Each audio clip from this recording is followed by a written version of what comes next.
everyone involved in the Oak Island universe is that type of person. You guys, I can tell, you're that type of person. You hear a story like this, you latch onto it like a dog, and you're just like, let's go. And yes, it's frustrating. And yes, you want it to be solved tomorrow. And yes, who doesn't want to find a chest of gold? Of course we do. Of course, everyone does.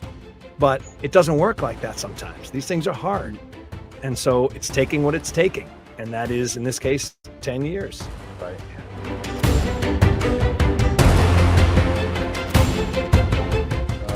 It will explain parts of North American history you've never thought about.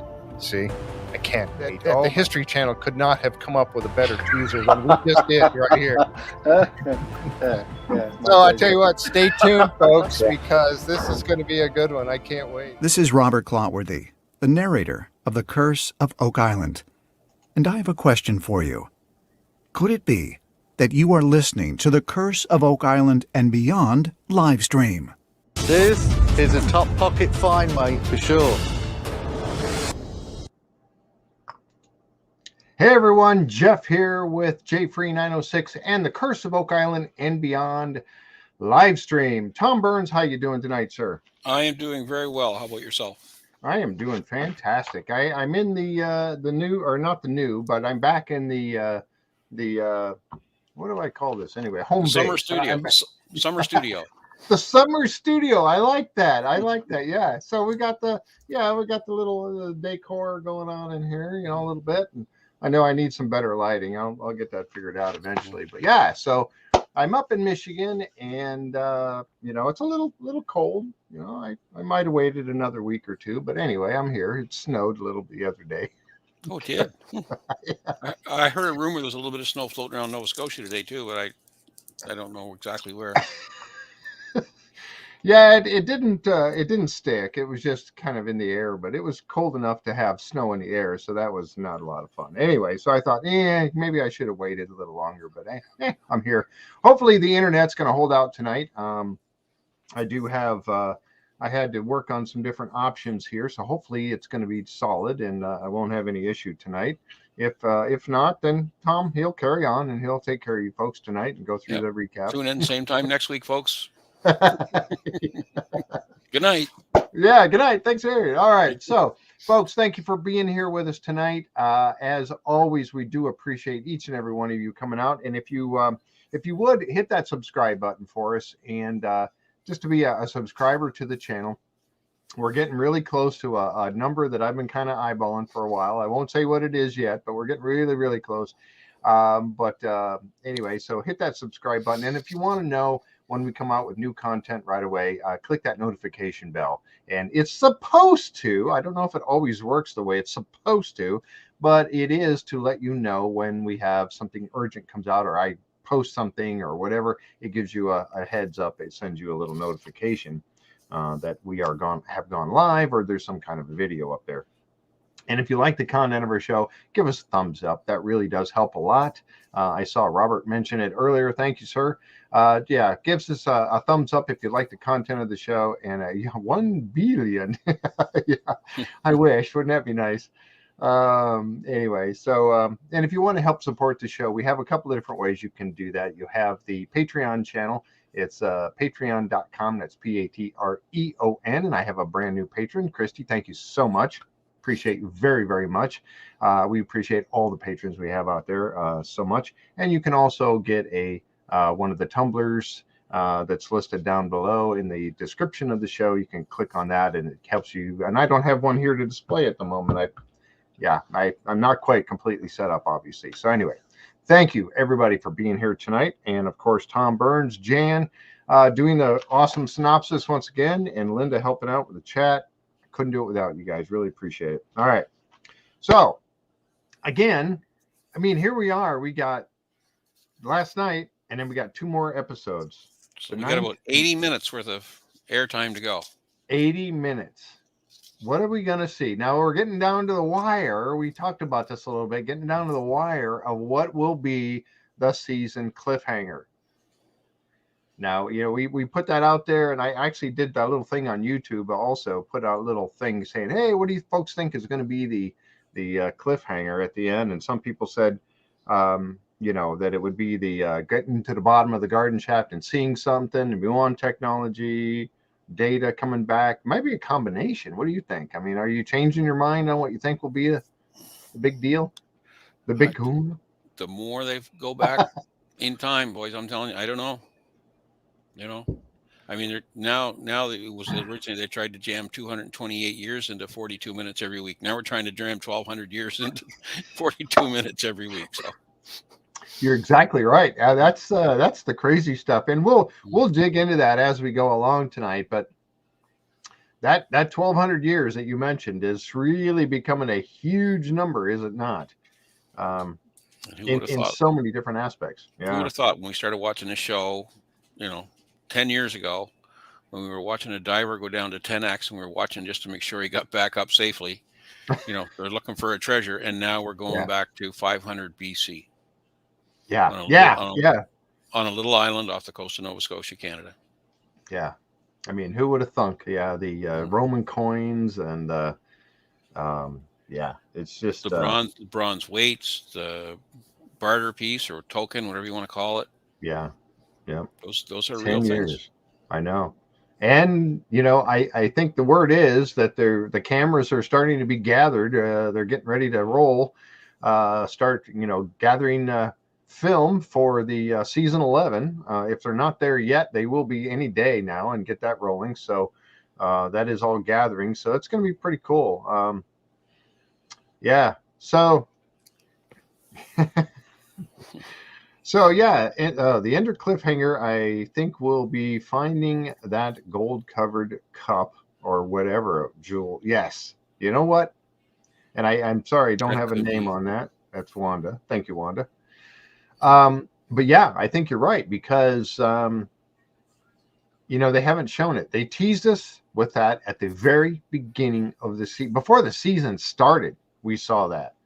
That's that brass thing with the two, blue stones in it. But you saw in the commercial for next week's show, they actually poke into a void. It sounds like, at least that's the way it's edited to sound. I'll leave it at that because that may not turn out to be the case. Editorial license.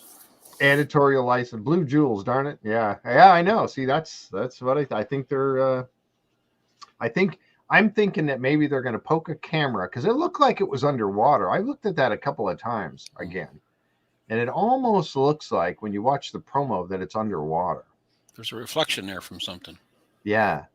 So if it's underwater, did they poke a camera through the little hole that they found in a void and they're going, look, there it is. Boom, fade to black. Tune in for season 11 and we'll find out. Yeah, Anyway. We haven't heard anything official on season 11 yet, but to me, it would be pretty hard. I mean, especially with their ratings, right? I mean, everybody's in business to make money, right? So with those kind of ratings, even if they fell a little bit, like there's money to be made here. Yeah. Yep. So absolutely. Keep her going. Yep. Yeah. And that's the thing of it is that we can, I love what the guys are doing on the island. I have respect for each and every one of them out there. Sometimes I get a little bent out of shape with the way that editing is done, or the way things work out on the production side of it. But hey, that's television, right?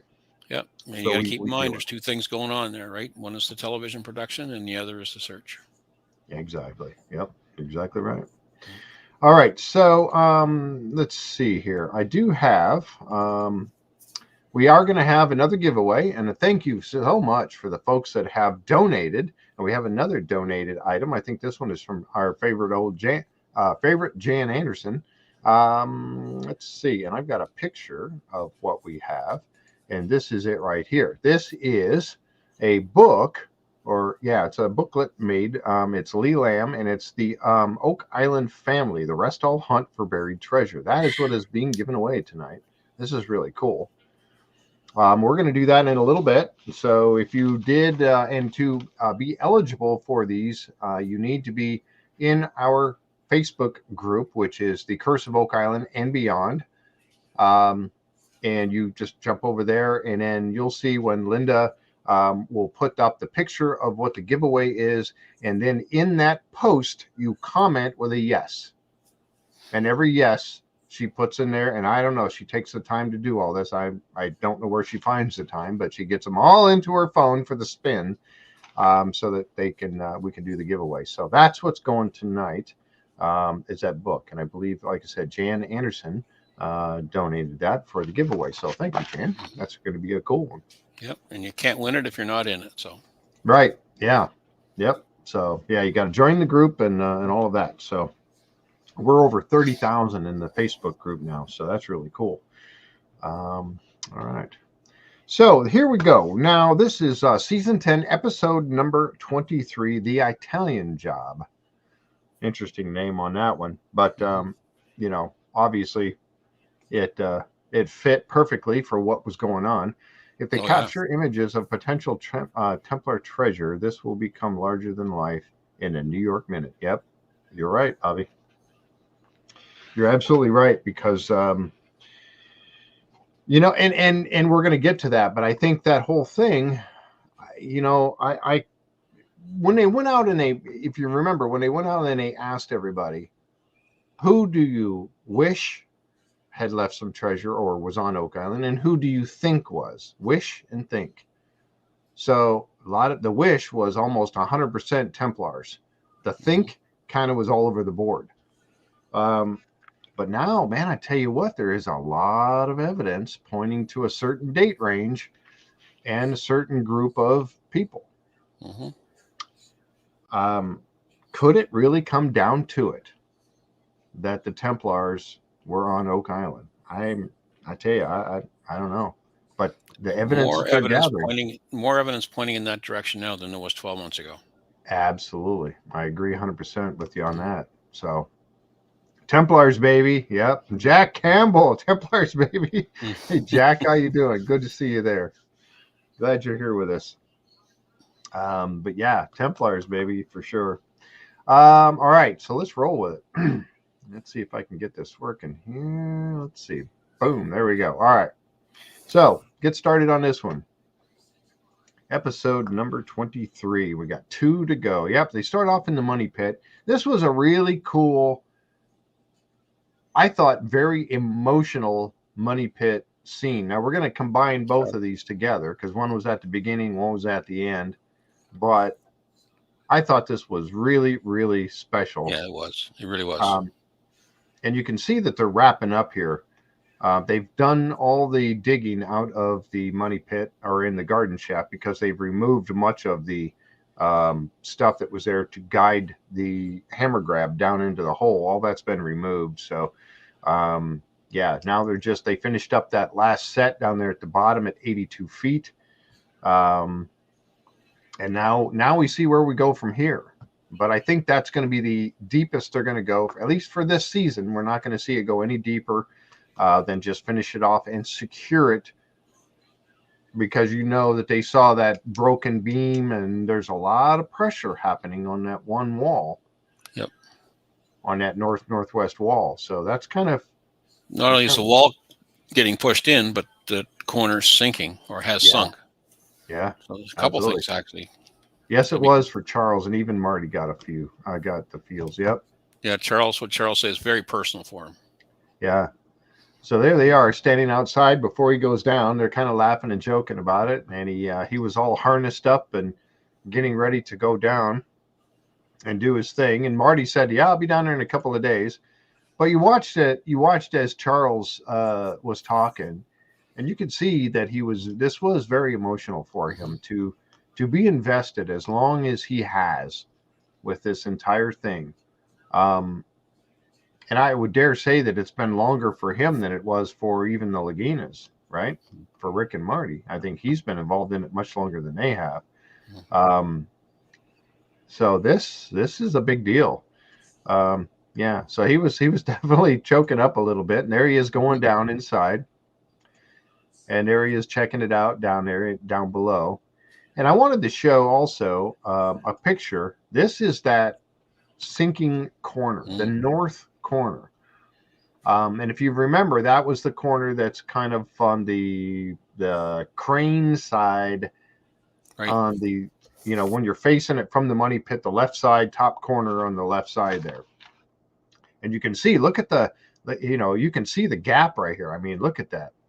It's definitely sinking. In kind of a scary way, I think. But let's see. I gotta get my my pointer thing going here. I always forget to get that rolling.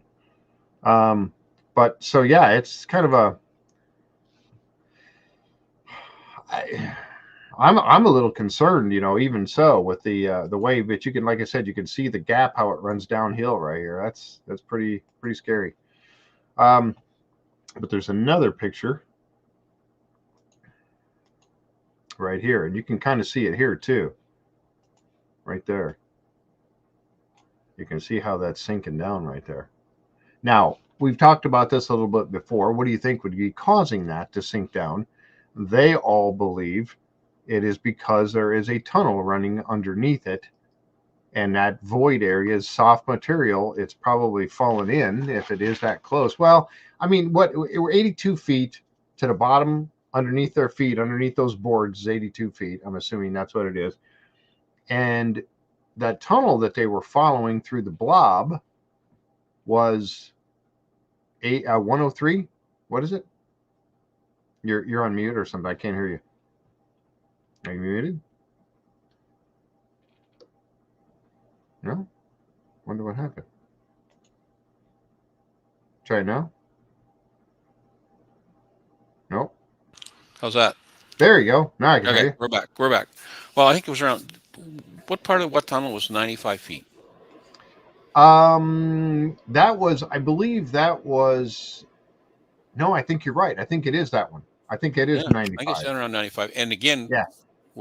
you can't presume that it runs level or horizontal, right? It could be 95 feet to a certain point, and then it goes. Yep. Like the offset Right. shaft or offset chamber they were talking about. So you've got, the wall being pushed in, Mm-hmm. but the post is going down, right? The post only goes down if the ground beneath it is softer, Correct. right? The post Yes. doesn't come in because the ground is soft. The post goes down because the ground is soft. Right. Initially, I thought maybe it was a cavern. Maybe there's a cavern because we know there's caverns down there, right? There's holes in the rocks. But if the other other three posts aren't sinking, and we've got a projected line on this tunnel, I mean, if you do the math, I'm 90% in favor of a tunnel, right? Yeah, me too. I am. And they also talked about the fact that they're the broken beams and stuff that were down there at that level. Is there some extra pressure on that wall right there that are pushing? I don't know. I don't know. I'm not an expert in the mining, so I really couldn't say. And I don't think they've definitively said what way or the other. If it was, they suspect water or mud, something like that, pushing. Yeah, a lot inward. of pressure on it. Yeah. Ray said 95. Thank you, Ray. Yeah, it's exactly. This one was 95 that was running across here, and it was 103 on the other one, M16.25, and all those that were running from the other direction. They were saying that one's running from like this direction, coming up that way. That one was 103, I think it was. So.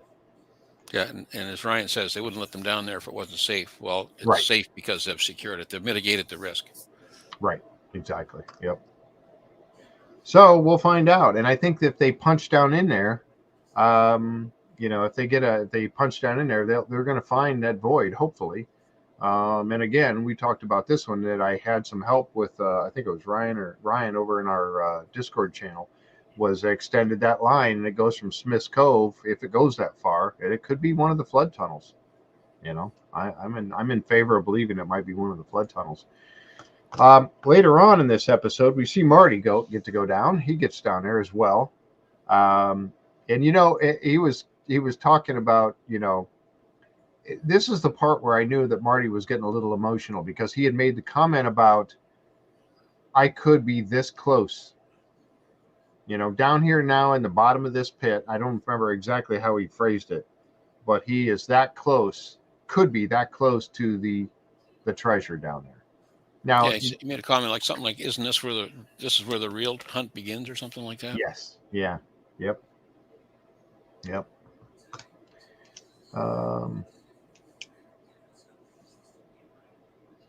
And when I was trying to read that Laird's comment last night, there is an island occupation that we are unaware of. Yes. Oh, that's lot 5. Yeah. Yeah, lot 5. Yeah. We'll get to that here in just a minute, but yep. There's another shot of it. And I was looking the way they hung these. They got this the crowbar and this square, Framing square. Yeah. framing square hanging up behind him on the wall there. I thought that was kind of neat, the way they've got him hanging there. I thought that was really unique. But yeah, so there we are. So now we've had Rick, Marty, and of course Scott Barlow, Scott was down and there, yeah, and then now Charles. And Charles had made the comment that, oh yeah, for sure, yeah, definitely take time. So now Charles said something about the fact that when Rick asked around the room who wants to go down there, he said, "I think my hand was up first before everybody else." That'd be cool. I'd love to go down there, and it may be an attraction someday, folks. It might be a tourist attraction to go check out the garden shaft. I'll be in line for that. Who else wants to go check it out? Well, they've got the elevator in for the emergency exit, and then the elevator shaft is already there now. That's where the hammer grab was going up and down. So Yeah, exactly. So, and then this shot here where Marty is looking down. Not Vicky says, "Not me. I ain't going." Yep. Oh, Keith Wood says he's in. Yeah, I would love to go down there. I would do it in a heartbeat. I'd go down there now, whether or not there's I'd have to go through the training class, but and there's the look at the bottom. I grabbed this picture because, how often are any of us going to get to see the actual bottom, 82 feet below the money pit, underground there. There it is. That's the dirt bottom. As far as they had gone, whoever it was that made this shaft, and there was always that confusion as to what shaft it really was. They were calling it 12 for a while. It became the name of the garden shaft simply because of the fact that they put that little memorial garden there around it. So that's why they just started calling it that. But it still was they were unsure what shaft this was. They always assumed that it was an 1800 searcher shaft. Now they're not so sure because the wood dated, 1720s? Yeah, it was pre money pit. Yeah. Pre money pit, the wood dated too. So, I mean, you see that and wonder who's were the last hands to touch that dirt. That's a very good point, Renee. Absolutely. I almost wanted to see them go get Spooner's steel rod and see if we could drive it down in there. Yes, I'd be poking in there. The pressure on the beams could be a flood tunnel near it. Yes, I agree. That was Bob. Yeah, for those of you that are over on the Facebook side, if you haven't told StreamYard that you can use your name, if you don't mind putting your name on there so we know who it is real quick. Not everybody's going to see that from over on the Facebook side. So there it is. That's the dirt at the very bottom. And I mean, man, that's pretty cool. They've been 10 years to get to that point, right? Yep. All right. Next, they jump over to the stone feature that is on lot 5. And again, this is one of those things that has been so much speculation, including with me, over what this thing is. No offense to Laird. I know Laird knows his business. He knows what he's doing, but I don't just see this as a rock pile that somebody decided to take the rocks out and make a ring around it. I don't know. Yeah, the rocks had to come from someplace. And I don't know. To me personally, and again, Laird's the expert here, but to me personally, if it looks like a pit house, built like a pit house, it's a pit house. And just because they use the term house doesn't mean people lived in it. It could be for storage, it could be for livestock, it could be for a multitude of things. And I'd been back, and I know I've been beating on this pit house drum for a long time, but I went back and looked, and the Vikings built rock-lined pit houses. Mm. And the meadows in Newfoundland, they found 2 round pit houses. Yep. The average pit house is 10 to 12 feet wide. There you go. They described it as a jumble of rocks. Maybe it was a jumble of rocks, but maybe it's something to do. The quad was a jumble of rocks, right? But somebody took the rocks out of the hole, right?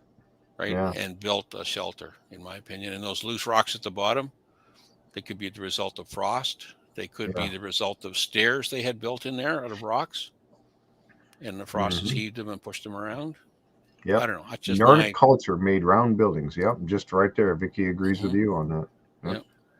You know, and when were the Vikings in Newfoundland? 1100. And it's rumored, you know, they went down into the St. Lawrence, into the Great Lakes, and down the Atlantic seaboard. Yep. You know, and all Laird said was there was an occupation, which just means somebody was there.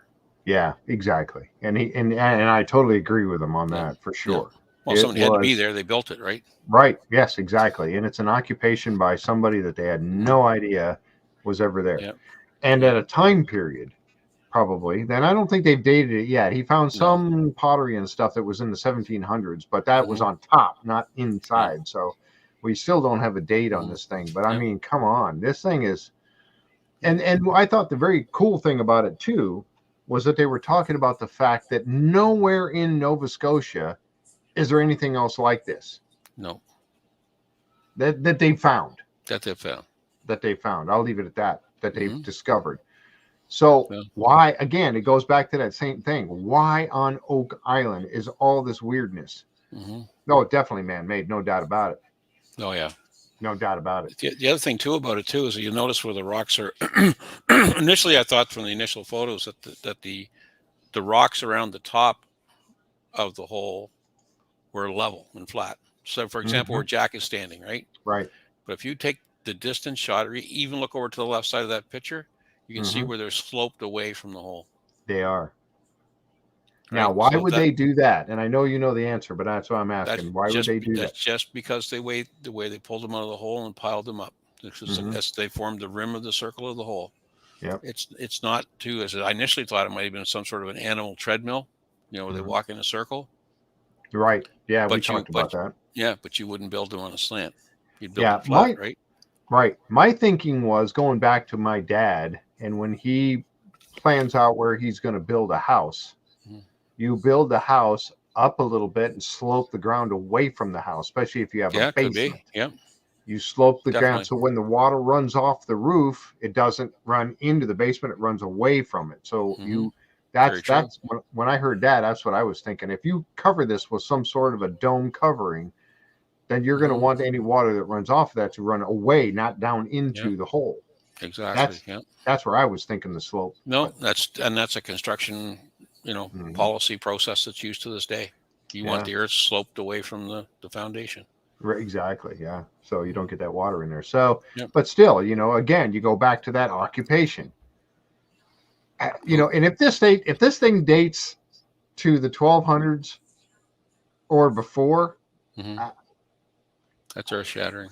It really is. Now the pottery could be there. They're finding that pottery. Somebody found a hole in the ground, and they used it for a dump. Yeah, and they threw the pottery in the hole. Yeah, makes sense. The sod roof would come down almost to the ground level and extend out a bit over that mound. It runs, then it runs off and away. Yep, there you go. Very good, Kat. Yeah. And the fact that they haven't dismissed it yet. They looked at the wells and they've looked at other structures around. Right. The stone wall, they looked at that for a couple of weeks, but they haven't dismissed this yet. They're still digging. Exactly. So there's something there to find out. Yeah. Yeah. They're not done with it yet. I mean, the quadrilateral, all done. Nothing there to be found. But yeah, this one is still on the table. So Marty come over to have a good look at it again.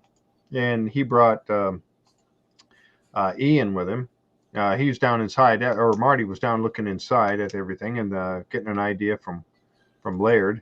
Ian shows up over here with Craig, and he gets a look at it. And they wanted Ian's opinion on it too. And Ian and Laird and Charles and Dr. Spooner, Craig, Laird, Charles, and Dr. Spooner visit the stone pit, and Dr. Spooner is there to inspect it and give us an opinion of it. And like I said, he said, yeah, they don't have round circular structures like this anywhere. And so just found an image of a Viking stone pit house and emailed it to you. Oh, okay. Thank you, Renee. Yeah, I'll see if I can grab that here in just a bit. So thank you for doing that. Yeah, and not found. That was the key thing for me, is that not found anywhere else in Nova Scotia as of yet. Anyway, it's nothing like this has been found anywhere around there. So we need to find an archaeologist who specializes in Viking archaeology to come look at it. No, we're not.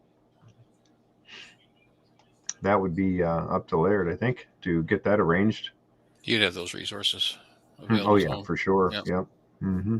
And Helen and them. So very cool. I'm really super impressed with that thing there. We'll get to see. What did Dr. Spooner say? He said something about it being made of human influence or something along that line. Mm-hmm. Yeah. Some kind of human influence is what he called it. Yeah. Yeah, exactly. He tells the group that circular features are rare, and the ones he has seen are usually fortifications such as a Scottish castle. He also talked about it being some sort of a military, like a cannon mount or something like that. But again, I don't know. I think it's a pit house. I really do. That's and I'm not educated, but I think that's what if it is. If it was a gun turret or something like that, I think Gary's metal detector would be going off. Yeah. Oh yeah. I think so too. Yep. All right. So next they jump over to the swamp, and again they're still working on this area. They were doing a little bit more investigation of the. Remember they had those surveys, that survey done, the magnetometer survey that was done. And here it is here. And so they found this one. Apparently that's what they're digging. Now, even though the pictures doesn't really play that out, they're supposed to be digging this one according to what they said on the show. There's all kinds of stuff on here that I was looking at these. All these other things you found down here at the bottom, you found where it says Muon Well down there. There's all kinds of stuff like that. Then Blankenship Road to Money Pit. I mean, there's all well casing. And all kinds of log piles. Stone water holes throughout. Yeah, survey stakes all over the place. One of the many stone water holes, logs. I mean, I never saw this before, and I was really taking offense. There's all kinds of neat information here. Survey markers. Yeah. Interesting. And a log pile. Interesting stuff on here. Anyway, I thought that was pretty cool. But anyway, this is what they're supposed. This is the big hit that they got from the magnetometer survey, where the guys were in the little rubber boat, and Tony Sampson was pushing them around in the swamp. And so survey says. So now they're finally digging it. Apparently, and I was thinking they should have done it before, but now they're working it. They got a pretty good sized hole there. It looks like they're actually digging on Nolan's Peninsula in this picture, but again, it's hard to say for sure. But it's a deep hole. It's 11 feet down. 11 feet is what they said they were down to. Yeah. Yeah, exactly. And they were digging this deep because the magnetometer survey told them there was something down that deep. So they had to go down and really see if they could find it. So they're digging deep in there, and right off the bat. And Tom noticed this. I hadn't noticed it right away, and Tom brought this up. If you look over here on the side, lots of wood. I first noticed it when I saw the bucket come up out of the hole, and I saw this big chunk of wood sticking out of the side of it, and I went, "What in the heck is wood doing down 11 feet? Mm-hmm. And does it go under the structure? Is it part of the structure? It's pretty well embedded. If he had to rip it apart like that, it's not just laying there." Yeah, I don't know. They never mentioned it. No, not once did they mention anything about this wood down there. I don't know. I'm not really sure why. Just the fact that it's 11 feet deep is what made me wonder.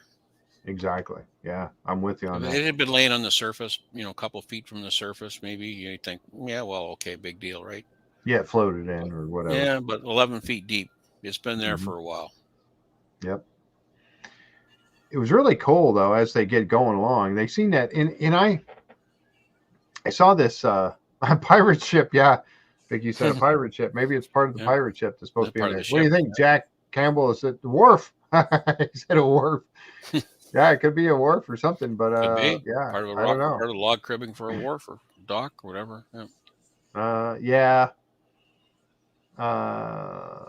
yeah, it could have been edited out so they could get back to Italy. That was their big game on this one. On this particular episode was the Italy adventure. But yeah, very white compared to other wood they've dug up. Yeah, it is. It truly is. It's very light colored. I think that's because it's in that freshwater environment, right? And covered in mud. Yeah. No oxygen to rot it. Mm-hmm. Yeah, I'm not really. Yeah, it's hard to say. Yeah, it does look fresh. It looks like, a recent. The thing that they get down deep enough, and then they come into these cobbles. Yeah, they did fill it back in. Yeah, so they didn't find the magnetometer. At least they didn't tell us about finding any magnetometer hit or what the hit was. They fill those holes back in again with mud anyway, most of them, just to preserve them in case they have to dig them up again. Right. Stops the ice and everything from building up in there in the wintertime. Yep. But look at this here. Now they're down, and I'm assuming this was down there at that 11 feet or 10 feet, roughly that area. They're getting that same stone that they had from the stone platform that was just on the other side of Nolan's Peninsula. Now, why would it be this deep, though? That's what I'm kind of... Why would that stone or another stone platform of some sort be that deep? Now, when Ian came out there, he made a comment about the fact that, he said, you dig over there, we didn't find it. You dig over there, we didn't find it, but we find it right here, that deep. I don't know. Then there's the hole right there. So, yeah, it is on the peninsula. I mean, they dug right into the peninsula right there. Yeah, those rocks don't really look a lot like beach rocks. They're pretty sharp edged. Yeah. So again, you go back to this whole thing. What in the heck were somebody doing, on here at this time, 1200s? And that's where here we go with that date again. On the other side, they found the stone platform, of course, the road that went all the way from the stone little road in the southeast corner. Then they turned and followed it all the way up through the edge of the triangle of the swamp, all the way up that northeastern edge or the eastern edge of it, all the way up towards the house by Tom Nolan's property. They followed that road all the way up. Then they find it now that the stone platform actually has a ramp that comes off from it and heads up into the uplands to tie into that road and very likely continue on behind Nolan's house up in that area. They've already determined all of that. Remember that last year they were up there looking and following the stone road up there. That little stick that Dr. Spooner pulled out from underneath the rocks was 1200 or whatever it was. Yeah, 1200. And now we have that date of 1200 popping up all over the place. And you wonder who could have been there, who could have done any of this stuff in the 1200s, who would have been the likely candidates for the 1200s if it wasn't you got the Portuguese, I guess, or they're later than that supposedly. Yeah, I always thought they were later than that. Yeah, but now as we're finding out, the Venetians were pretty capable sailors on their own. So yeah, but again, a lot of effort to build this stone platform and a stone road. I know I've said it 1,000 times, folks, and I know you're probably tired of hearing me say it, but man, oh man, a lot of effort was put into building all this stuff around 1200. What the heck was it all for, and who built it? I mean, it's just too much of it. And, this is after, like I said, Ian came out and had another look at it, and they're all just, they have no idea, except for the clues that they're now starting to get from Rome, Italy. And before we go there too much deeper, one of the things too, we're going to bring Linda up here in a moment. We're going to do the drawing, but did you notice how the water was just running out of this thing? Now that made me think of a French drain of some sort, but I was afraid to even go down that path. Yeah. First thought was afraid. Wanda just said it. Yeah, I initially thought they just hit a spring, but yeah, the drain thing didn't cross my mind. So Yeah, I certainly mean, could be. the water was just pouring through here. One of they Now, didn't was it jump in and water that taste was it. in the swamp and it was coming through? But you know how when you put rocks in a layer Pretty and the clear. It water's looked going to pretty flow clear. through there. And It it was bubbling clear. in there. It was clear. It was clear coming in. Yeah. Yeah. I mean, wow. I don't know. Mm. Yeah. Jack said Sinclair and the Templars. They should have had Rick there. He would have jumped down in and had a taste of it. Mm-hmm. Yeah. Yeah. Taste that water and see if it's brackish. Yep. Brackish. Yeah. So I don't know. I was pretty amazed at the water, how much it was just flowing in there. It just seemed like, you know, maybe it was another outlet for one of the flood drains or so. I don't know. I know that's a stretch, but I don't know. It just made me think of that. Yeah, on that magnetometer chart you had up earlier, I think there's one line there that says tons of water holes or something like that on it too. Mm-hmm. One Yeah, I of the did. labels. Yeah. Yep. Yep. All right. Well, there you go. They're going to fill that back in. They didn't Mhm. find whatever it was. And again, so I'm really starting to have my doubts about the magnetometer surveys that have been done on the island, because there we go again. I mean, Mhm. he had a hit on the other side. I'm going to flip back to this picture again. They had a hit over here on this side. They didn't find anything metal. They have a hit over here, a big hit on this side. They didn't find anything metal. If they completely, it looks like it's actually off the peninsula, but you know, but again, didn't find anything metal. So I don't know. Is a magnetometer survey really what it's cracked up to be? I don't know. You know, remember when they went out there in the wintertime? This was, gosh, back in what, season 3, I think, and they were out there walking on the ice on this on the swamp, and they were carrying that big, and they were doing a magnetometer survey event. Mhm. It was like a big metal detector they were carrying along. Remember that? Yeah. Yep. They had hits on that thing too. Yeah, no ship shape item. But they were in, that's actually in the wrong spot for the ship shape item. The ship shaped item is supposed to be right about like this, Mhm. right in there. So they haven't really dug that area yet. That would have to take the excavator with the big floats on it, float tracks. All right. All right. So let's go ahead and do the giveaway. Excuse me. We'll get Linda up here and we'll do that. There she is. Hi, Linda. How you doing? Hey, everybody. All right. Now remember, this is for that book. I'll bring it up again real quick and let everybody see it. This is for this book right here. Lee Lamb and the Oak Island Family. The Resto Hunt for Buried Treasure. That's what we're giving away right now.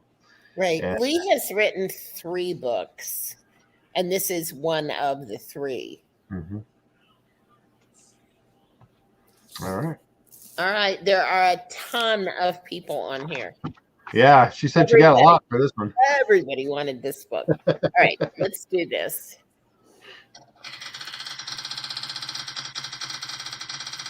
Well, look at all those names. Oh, my goodness.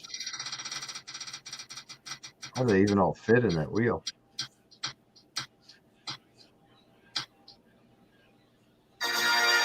Pat Elliott. All right, Pat. Pat Elliott, are you here? You have to be present to win. Yep. I haven't seen Pat's name pop up anywhere because I haven't been watching all that closely. But you have to be present to win. Pat, let us know if you're here. And, of course, you'll want to contact Linda. And she can get that sent over to you. I'm just scrolling down through the Facebook side to see if I see her, but I don't see her. Yeah, usually she's on Facebook. There she is. Oh, okay. Yes, there we I go. am here. All right, there's Pat. All right, cool. Congratulations, Pat. Yep, congratulations on that. That's going to be a cool book right there for sure. All right. All right, I will get her information and get it to Jan, and Jan will mail the book. All right, sounds good. All right, thanks, guys. Thanks, Linda. Thank you, Linda. Appreciate it.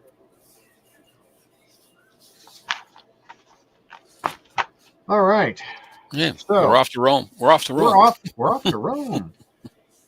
Oh my gosh. You know, and it's something I wanted to say about this too, is that every time they go overseas. I said this last week, but every time they go overseas, they come back with some really, really interesting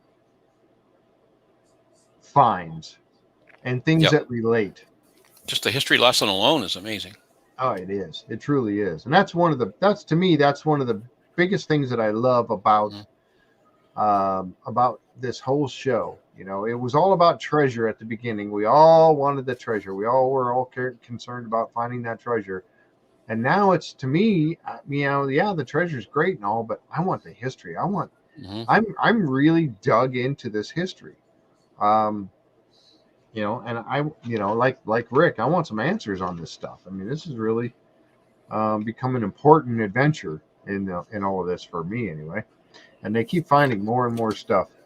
So the guys are head over there, and they're going to visit with the numismatist. There they are inside his shop. There's Emiliano that got him this to meet over here, and they're meeting Umberto.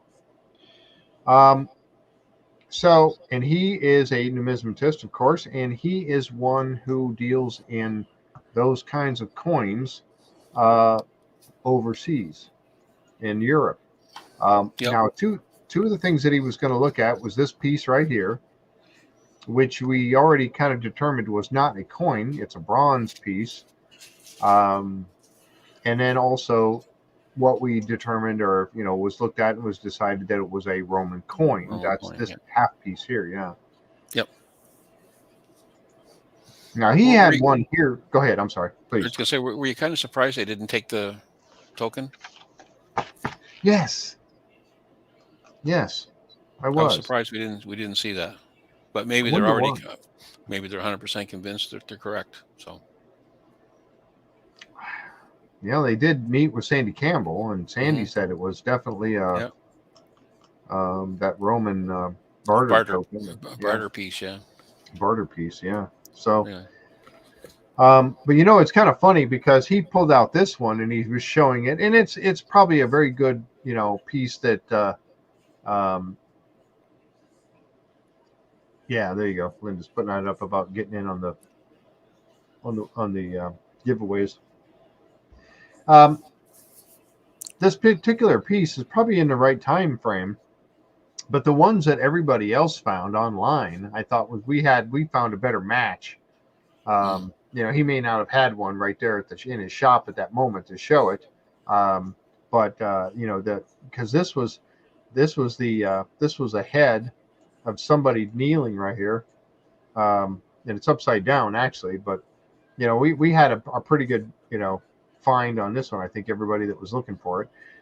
The barter piece was kind of cool because he said, oh, this isn't a coin, but it was probably used as a measure, a weight, to weigh other coins, silver and gold coins, at 4 ounces, because it was almost exactly 4 ounces, a little over 4 ounces, 0.07. As you see there. And this was the coin that he thought. Now, obviously, he was projecting here that this is a 4 ounce gold coin. Yeah, 4 grams, yeah. Or 4 grams, I'm sorry, thank you. Yeah. 4 grams. Now, you look at this and you would say, this could have been something that would have weighed this to make sure that it was legit and it was all, 4 grams and all of that. Mm-hmm. Yeah, I said ounces, didn't I? So I thought that was pretty cool, and of course that's got the depiction of Christ on it. Thought that was pretty cool. And that doesn't mean it was necessarily used for that coin, right? To weigh that particular coin. So, but maybe 4 grams of gold was a standard measurement used to produce gold coins in general, no matter where they were from. Yep. So, but he said the weight was right and all that. Yep. Oh yeah. Because it in the time period, I think, was about right too. So that's why he was projecting it could have been something that would have weighed an item like this right here. Yep, for sure. So yeah, they got to look at both of those, and he definitely agreed with the coin. I think he said that barter piece was like 1,000 years old. Is that what Emiliano said? Which puts you in. Mm-hmm. We're back. here we are, folks, back in the 1,000 to 1,200 range. Yeah. Yeah. So let's see if I missed anything here that was important on that part. The Roman coin from a 4th century AD, of course, and then Umberto shows the Roman coin, then the Roman coin that was of the same era and similar. Yeah, okay. He definitely said that wasn't a coin. Yeah, it looks like I got everything correct on it. Yep, I think you got it. All right. Next, they go over to somebody who I have had the opportunity to meet, at least online, and have on my show 2 different times. Was Andrea Robilant, and that's this gentleman right here. And I was really surprised when I saw him in the quick little shot here. I thought, is that Andrea? And sure enough, it was. I was really, now he, if you don't know already, was on with Luca Santoni and Gretchen Cornwall. Luca has made he's got the 4 parts of his Templar series out. There is a 5th coming, and I've worked with him a little bit on some of these and got a chance to interview Andrea myself on this podcast. And there's a link to that particular show. It's down below in the description. If you want to check it out, you can click on that and it'll take you to that. You can watch it. And he goes into a lot more depth about what he's speaking with them about right here in this particular portion of the show. There's the rest of the guys, Corjan and everyone that's there for the meeting. Now, he was talking about the Zeno Brothers. And he has written, it says in here, he's got 40 years of experience as an author and a lecturer. The professor has written much about pre-15th century travel to the New World. He found a book published in 1558 in Venice of Niccolo and Antonio Zena, a pair of Venetian sailors in the 1390s. Now, like I said, he goes into a lot more in depth about this in the interview that we had, but he talks about how these guys, they sailed the Atlantic to the Faroe Islands. They were taken to the Lord Chieftain Sir Henry Sinclair. That was an eye opener for me. When I heard him tie those 2 fellows into Sinclair, I went, whoa, wait, what? Yeah. Now, I mean, Sinclair keeps coming up again and again and again, doesn't he? Yeah. With and if you look back at the Glooscap legend here, in the Maritimes with the Mi'kmaq or the Woolastook or whoever, whichever indigenous people you want, it's a description of Henry Sinclair.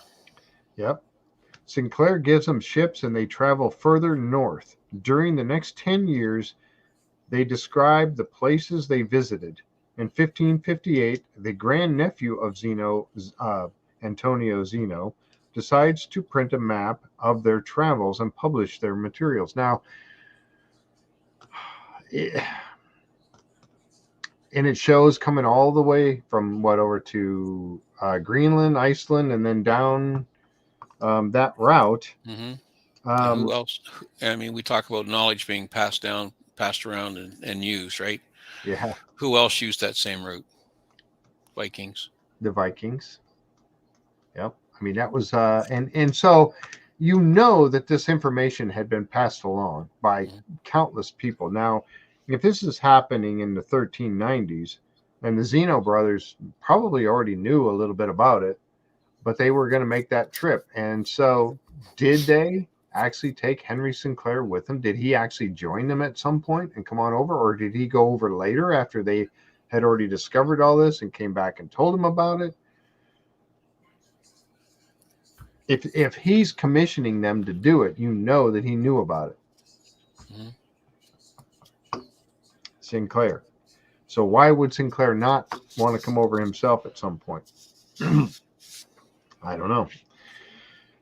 But again, you tie all the stuff together, and it's still, you've got the dates in there, you've got the stuff on Oak Island, you've got the and who would have had the capability of coming over and doing what they did. The Templars are looking stronger and stronger all the time as our candidates. I don't know. I thought it was a stretch. And there are some researchers out there that are adamant that the Templars were never in North America. Yeah, there are also people out there that are just as credible, in my opinion, that says they were. Yeah. I got a question here. Jim Barlow wants me to explain how to let StreamYard use their name. Probably others are okay. In Facebook, I forget where it's at, but there's a place where you can click on it and give it and allow it. When you go into the watch the podcast in Facebook, I thought there was a place there where it comes up. Let me see. It's been so long since I've done it, I forget how now. Yeah, so do I. You know what? I'm gonna have to. Yeah. Like I say, why don't we look that up? Maybe and we'll do a post on it after the show or something. Yeah, I'll do that the best I can because or someone has done it. If someone has done it recently, just throw it in the comments there now.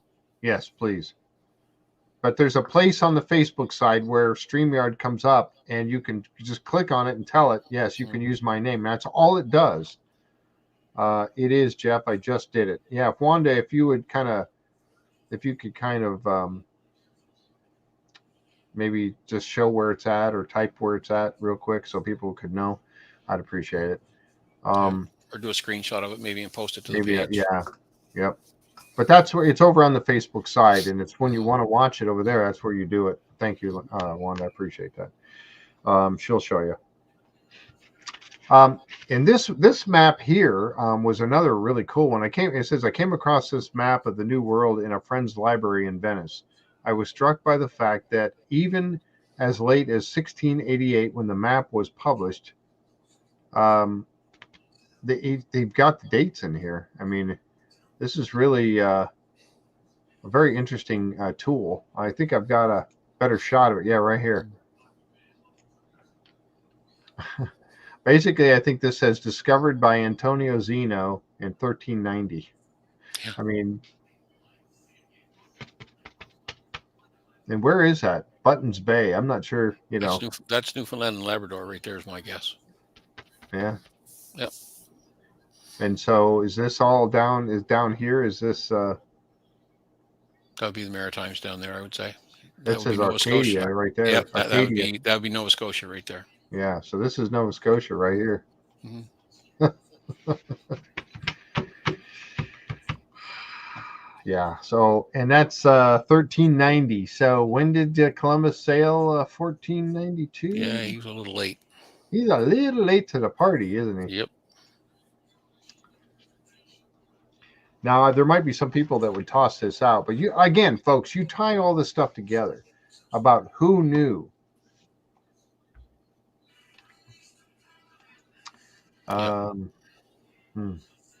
Who knew about all this? And this information would have been passed down. Look at the bottom of the writing and you will see it. Click on the thread and answer a simple question or answer a question. That's it. It's that easy. Pretty simple. But that way it uses your name, and that's all it does. It doesn't. It's just so that StreamYard knows who you are when you're watching on the Facebook side. That's it. It doesn't hurt anything. 102 years, Vicky said. Yeah, exactly. 102 years difference. And here's a little shot I took of this was the thumbnail that I had used when I did the second, or no, this would be episode number 4. It was a Goodrid affair, and there is Andrea right there on the top right, because he was in that also when we talked about that, and he talked about the Zeno Brothers a little bit in there too. But he is one of the foremost authorities on the Zeno Brothers. So if you want to learn anything about that, go check out the link below in the description about that particular episode, and you will find out. It's very, very interesting in my opinion. Okay. Next, they head over to oh boy, Viterbo. Did I? Yes? That's the way I'd say it. But... Linda's giving me the nod, so I must have said it right. Mm-hmm. I always botch these names. I'm not even Gianluca. They went over to meet Gianluca. Gianluca. Anyway, all right. Yeah. Oh, I botched that one. Okay. Yeah. I'm not even going to try them. Yeah, I know. I'm sorry. I'm You're, not good at you're these. the host. You can take the heat. I can take the hit for being wrong. Yeah, exactly. But there they are. And again, man, I tell you what, I need to go to Italy so bad. I want to go over there so bad and see some of this. I'd love to go to Scotland too.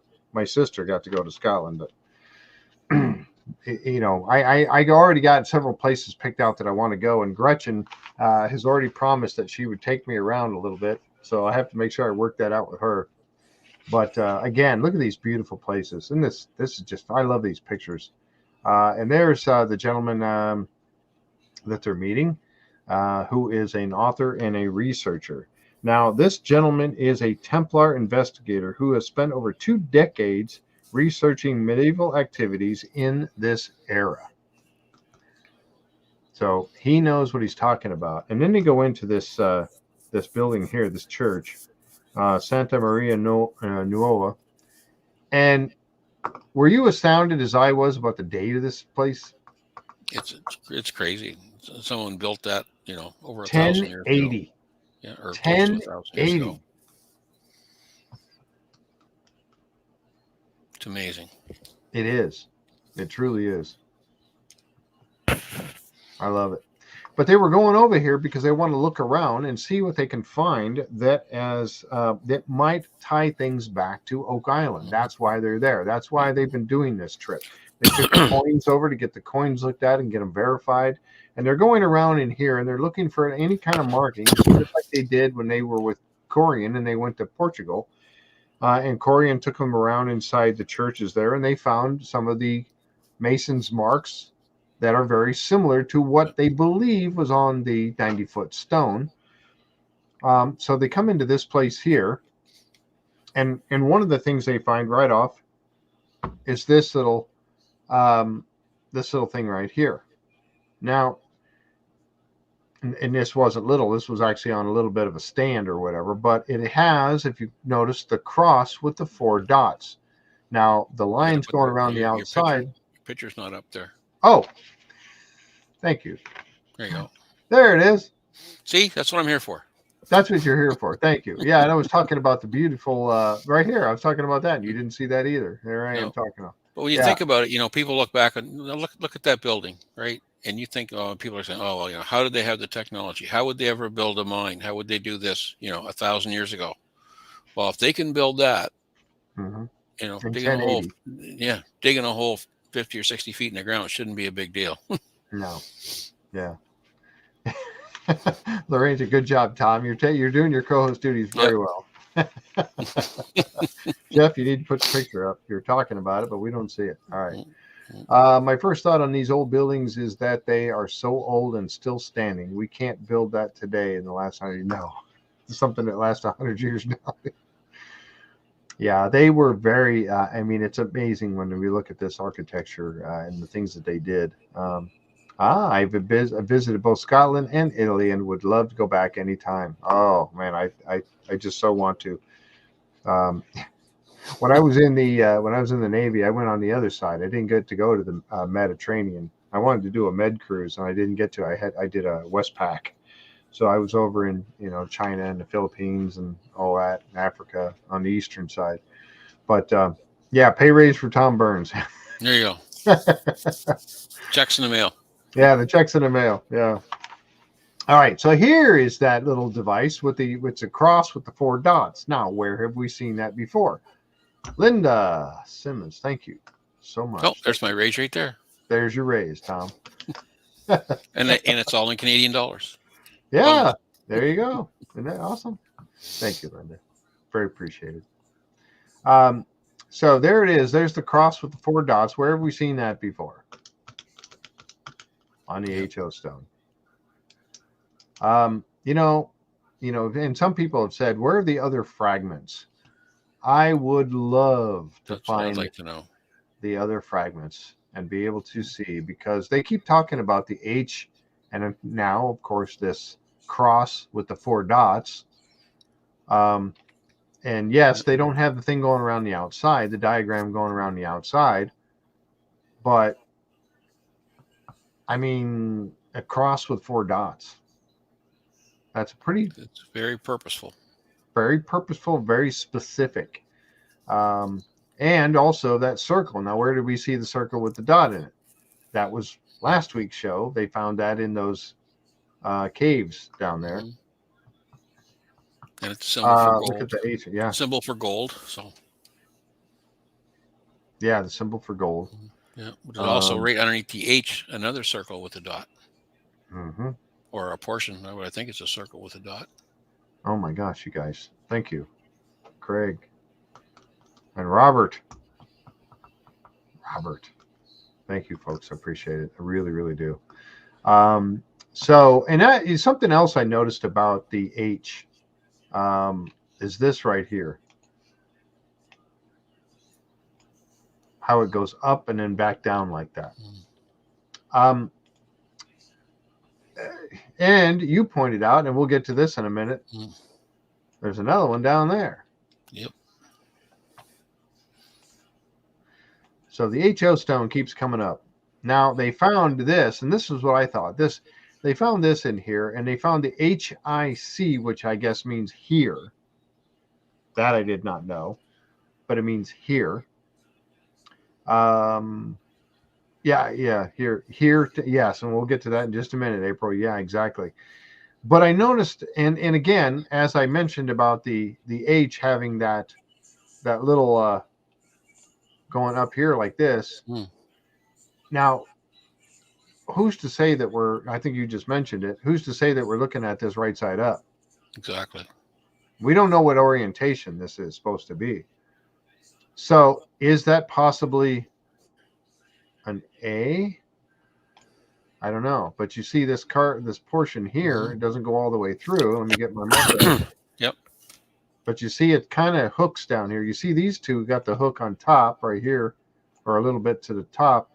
But I don't know. Jim, thank you, sir. I really appreciate you guys. Thank you so much.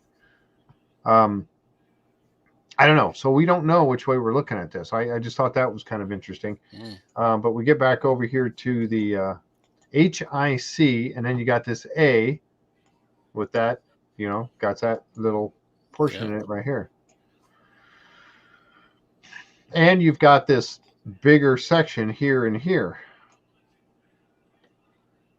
It's a little fatter on that end, which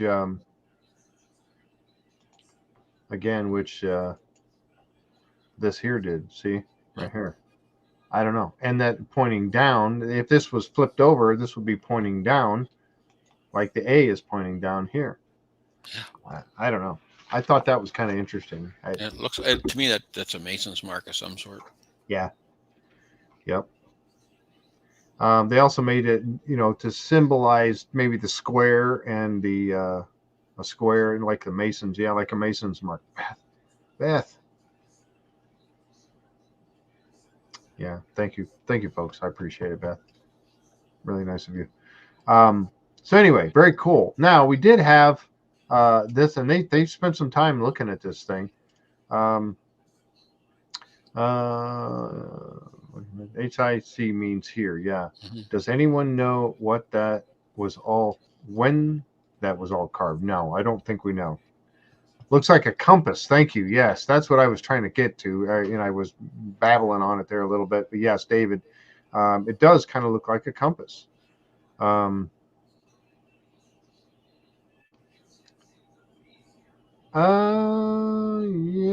it's not well defined, and there's no dot in the center of it. Somebody was saying that if you squint, you can almost see that C is an O, but I mean, I don't know. I mean, does it continue on right here? I don't know. I think that's our mind playing, wanting us to connect it together, and there's no dot in the middle. Or it's our mind playing connect the dots, I think. But I mean, I wouldn't, I can't say it's not. The AO stone, or would be the OA. It'd be the OA if you flip it over, right? It'd be the OA stone. But still, and that the cross with the 4 dots would still be a cross with the 4 dots. That doesn't change. No. So I don't know. I mean, it's not a pointed A, but boy, it sure does look like it connects right here, doesn't it? Almost. Yeah. On the bottom. Yeah. I don't know. Don't know. That's just something I was looking at before the show started. I was just looking at this little hook inside there, and it's how that's going up. And then if you look at the A, it's going down. And I thought, wow, if you flip that over, anyway. I know I could sit here and speculate about it all night long, but I thought it was really cool. Here's another look at the HO stone or the OA stone, and you don't see that here. That's the other part. You don't see that on here. Like I was just talking about, the connection that I'm looking for there is not on this, on this one. So who's to say? It's degradation of the stone, light and the shading. Yep. Yeah, exactly. It could be. But something that you pointed out was this down here, and I didn't save your picture, Richard. You guys.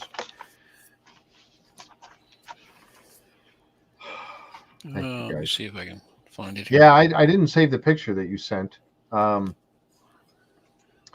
I might be able to find it. Here we go. I'll just send it to you here. All right. Yeah.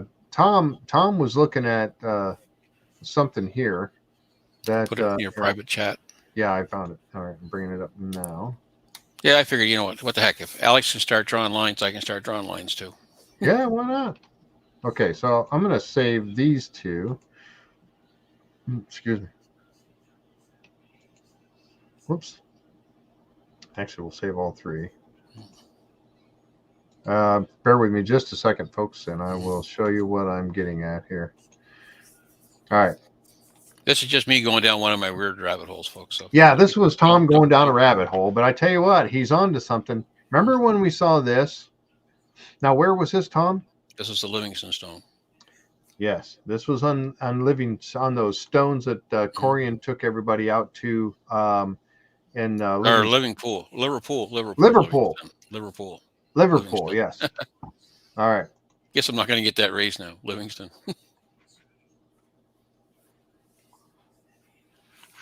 So we saw this. Let's see. So we saw this for sure. Now, what's let's see. Let's look at this one. Okay. Now, this is another look at the HO stone. Okay. And as you saw that little thing that Tom was just showing, now look down there. Okay. Now I'm going to show one more picture here.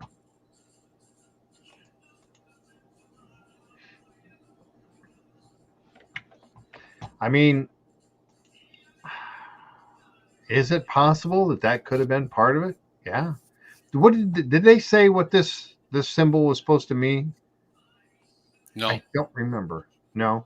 I don't think they did. Yeah, Linda says no. But it was also a mystery, and I know Corjan's been trying to find a match for it for some time, and I don't know if they ever have. Yeah.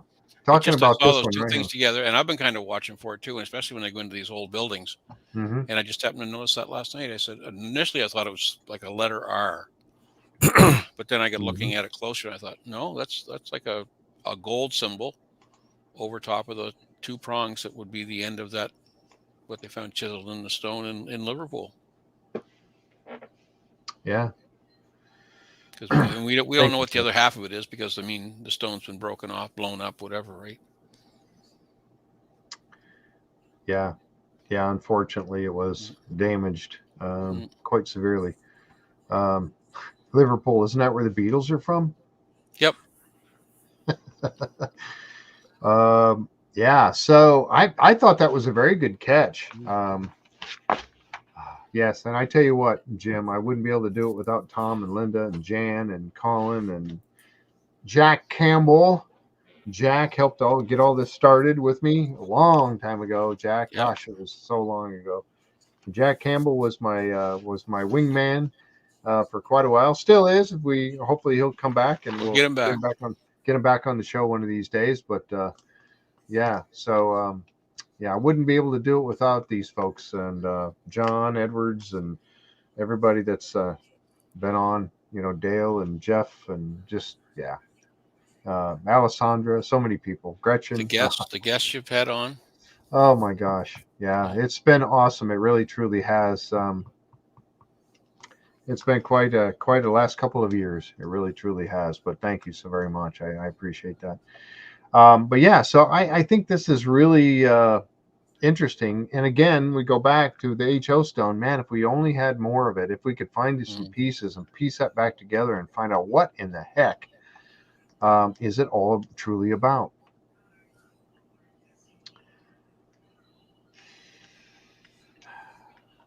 Thank you. Trials and tribulations. Betsy. Thank you, Betsy. I love your picture with the cat. So yeah, so interesting stuff there for sure. All right, let me clear this off the screen here. We don't know for sure if that's it, but there's more markings on that HO stone. Is that was the point that I was getting to, and I think Tom was getting to there as well. Is there are more carvings to that HO stone than what we see. Right. Everybody calls it the HO stone because that's all that's really visible anymore, but there's more to it, and I just wish, man, this was in Geordie's Cove. Was that Geordie's Cove was actually over by where the top of the swamp is, right? Was that Geordie's Cove? Jodrie's Cove? Jodrie's Cove, yes. Jodrie's Cove. I'm not. I have to go back and look now to tell you the truth. I can't remember if I got it on my old map here or not. Yeah, I can't remember. I thought that was. No, I know that. Or was that what they originally called Smith's Cove? Smith's Cove was originally Jodrie's Cove, I think. Okay. Okay. And Smith's Cove was down. Yeah, Smith's Cove was down towards the swamp area at one time. They actually reversed it. Right. Okay. All right. Yeah, 1936 or 1937 in Smith's Cove. So that stone, man. I mean, if I'd be hunting every stone down there, picking up every rock I could find to see if there was any pieces left to it. And when you think about the Liverpool stone, it had several markings on them as well, right? There were different levels of markings. Mm-hmm. Yeah, there was. Yep, there sure was. So, and then you have Alex, and Alex came up with, he was looking very closely at the marking that was on that pillar. And of course, that was this marking right here on the pillar. He was looking very closely at that, and he started to draw it out on his phone. HIC meaning here. And then he completed some of this. Now, is that a stretch? Yeah, kind of. It is. But I mean, he came up with here, Templar, gold, the H being the here, or the HIC being the here, and then the Templar symbol in the middle. And then, of course, the symbol for gold, or the sun, on the far end. So, yeah. Now, the thing about these symbols and these ciphers, right, is they disguised them, like you said. They've been in use for hundreds or thousands of years. And like every other hidden symbol or cipher, you have to know what to look for. Yep. Right? Exactly. So it could be the way that they said, this is the way we're going to disguise this symbol. Right? So the inner circle that knows what to look for. Right. This is what you're looking for. Yep. No different than, stone markers, rock markers, X's on stones, whatever. If you know what to look for and are told what to look for, it makes perfect sense. Yeah, exactly.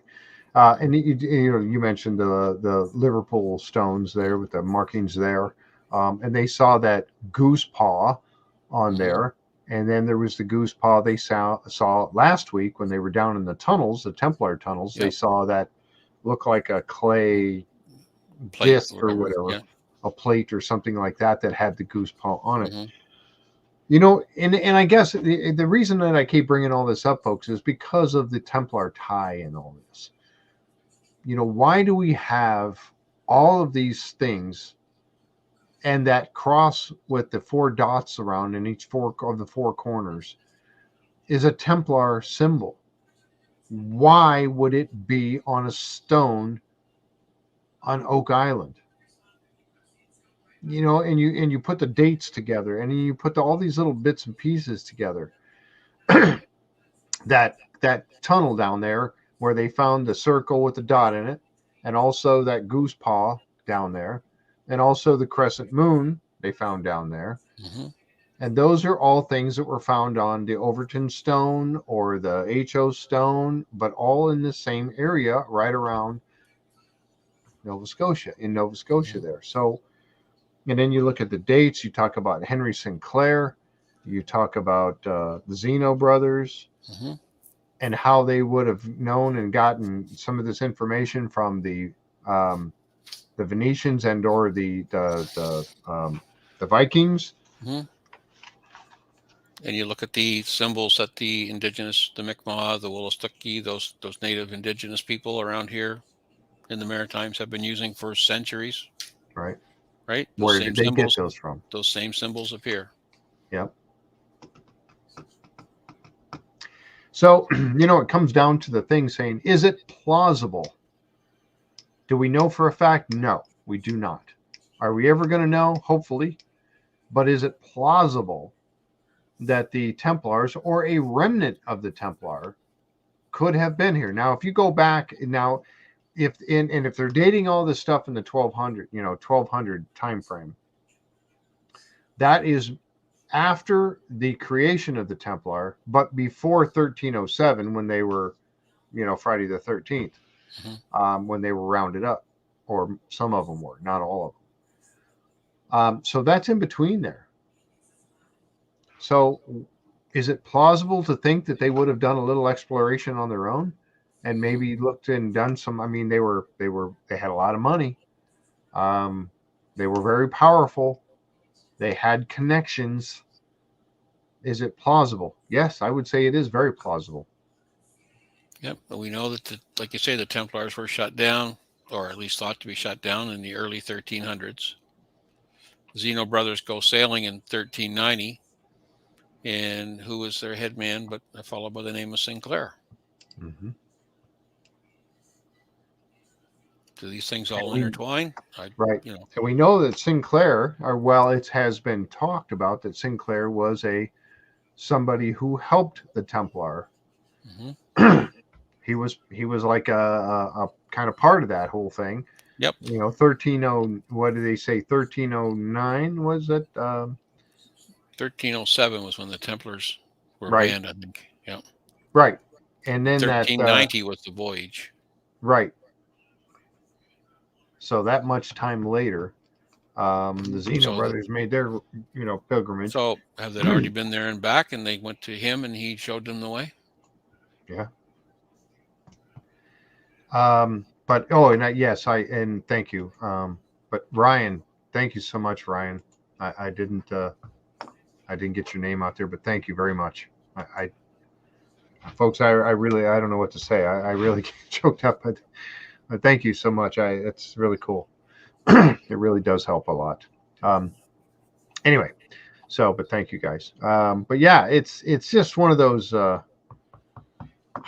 and that's why they're making this trip. That's why they're going over there. That's why they're doing all of this, to try to get those answers. And as something, it was one of the last things that was said on the episode, that was said by Rick when he was over there. And he said, the information hunt is imperative. So it is, it truly is. It's imperative. They have to do this research. And I think that Rick Lagina and putting together his teams over in overseas is absolutely, that was key. And it is key. Gretchen and Corjan, and I forgot the lady's name that was working with Corjan. Help me out, somebody. I've forgotten her name already. I'd like to actually talk to her at some point also. Yeah, all these folks, and then now they got Emiliano, Charlotte Wheatley, thank you. Emiliano helping. I mean, they're doing the right thing by getting these people involved in it and seeing what they can dig up. Yeah. They're finding all kinds of neat pieces to this puzzle, but They the problem really, is the truly puzzle. are. The problem is the puzzle's just getting bigger. Yes, Yeah, that's definitely part of the issue. Every time they turn around, they're finding more and more questions instead of answers. Yeah, Charlotte's. Yeah, sorry, I got to remember that Charlotte Wheatley. But yeah, so many more pieces that are things they come up with that they're finding some or some things, some tidbits of information that kind of tie things together, but they're also coming across more and more questions. But and I like the fact that we'll see this in the recap when they do the season finale. We'll see this kind of be put together, how they will go and they will start to gather all of the stuff that was found over the course of this season 10, and they'll lay it out like they usually do, lay it all out on a table and talk about it all together. And that's really eye-opening to me, because you kind of forget, as 25 episodes go along, you kind of forget what they found early on, and some of the things that they found early on, some of the evidence that they found early on that helps tie this all together. But so many things coming back with the same dates now. I don't know. They're going back further than I ever thought possible. I know that. Yeah, me too. I was thinking 16, 17, well, definitely mid 1500s up. I didn't think anything went back further than that. Yeah, but now there's just absolutely too much. I was always a fan of the Jim McQuiston date 1632. Yeah, in that range, but well before the discovery of the money pit. The twig that Dr. Spooner found that dated to 1200, I always thought, oh, that's a one-off. I mean, what the heck, could that be, right? Well, 1200 is not a one-off date anymore. It's a date of significance. Yep, it truly is. It truly is, and that's the key, is that there's too much. It's not a one-off. There's just too much that says 1200s is an important date range in that time frame that was going on. And we go back to the same thing. Who could have possibly have done something to the extent that they have? Yeah. I mean, those coins or weights or barter pieces, they would have been of value to the people that brought them here. Yep. But they would have been of no value to the indigenous people. They'd mean nothing. Exactly. Right? You're going to trade me for something I can use, an axe, a shovel, a pick, a bar, something I can use. Those monetary things would have meant nothing to them. So they did. Some people have made the argument they brought them to use for trade with the indigenous people. Yep. I don't think so. I think they brought them because it was valuable to them. Yep. I agree. All right. Any final thoughts on this particular episode? What do you think? I didn't really capture anything from next week. I was looking for something to really grab some pictures for next week. The big thing for me was drilling down into the bottom of the, and there really wasn't a picture to show for it, but drilling down into the bottom of the garden shaft and hitting it, what it sounds like, and again, it could be creative editing, but it sounds to me like Paul was very excited. They hit something. They hit a void, and that's what I was looking for. Yeah. So, they're starting a new drill program. So what do you think, folks? It's pretty clear Marty wants to find that tunnel. Oh yeah. And that's what I'm thinking. They got to be able to hit that. If that to me, and again, one of the big takeaways, besides the fact that we're now really honing in on the 1200 time range, one of the big things for me this season was the fact that they did in fact prove without a shadow of a doubt that there are tunnels underneath the money pit. That to me is a huge takeaway. I mean, like I said this before, but we kept seeing, is it Tuesday yet? We kept seeing the wood come up. We kept seeing bits of shoes come up, bones come up, all these different things come up out of there. But did we have definitive proof that there was a tunnel down there? Not really, because we didn't actually see it. Even when they went in 10X and they looked at both ends of 10X. But now we've seen it this season. We saw the pictures. We looked at it. I had it in the description. That's why I put it in the intro of the show, because they've proven that there is tunnels down there. And so to me, that's a huge takeaway this season. Now it's just a matter of getting to it. And I think we're going to see that in season 11. Hopefully. anyway. All right. Any final thoughts, Tom? I think I just asked you that, didn't No, I? I'm good. All right. I'm good. It was a very informative episode, I thought. Yep, me too. All right, folks, we'll be here again next Wednesday night for the next episode, number 24. There's only 2 left, 24 and 25. They have proven that, that they have shown that is going to be the season finale. Will be on the 16th of May. And then on the 24th, we do have Scott Clark coming on. And we have, and Scott Clark is the author of that book that Tom is holding up right there. I do not have my copy yet. I am sad to say. I'm sorry to say it's on the way. It'll be here any day. But I have not gotten my copy of it yet. I did order it, and it's on its way. But we also have Jim McQuiston coming on. I haven't got a date set up for him yet, but he will be coming on as well. And we're going to be doing all kinds of stuff over the summer, folks. We're going to have a great time with all kinds of different people coming on. Jim McQuiston, we got him covered too. Yep. Yeah, there's Jim's book right there, his latest and final book, he said. His final book.